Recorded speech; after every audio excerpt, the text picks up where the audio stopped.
লক্ষ্মীপুরে দিনের বেলায় হোটেলে খাবার খাওয়ার কয়েকজনকে হেনস্থা করার অভিযুক্তরা ক্ষমা চেয়েছেন। বুধবার রাতে সদর থানায় গিয়ে তারা ভুক্তভোগীদের কাছে ক্ষমা চান।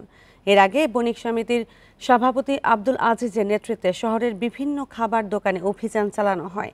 এ সময় রোজা না রেখে খাবার খাওয়ায় কয়েকজনকে কান ধরে উঠবস করায় তারা। সামাজিক যোগাযোগ মাধ্যমে ভিডিও ছড়িয়ে পড়লে সমালোচনার সৃষ্টি হয়। পরে তারা ঘটনার জন্য লজ্জিত দাবি করে ভুক্তভোগীদের কাছে ক্ষমা প্রার্থনা করেন। এই ঈদে জামা জুতো অ্যাকসেসরিজের ডিসকাউন্ট।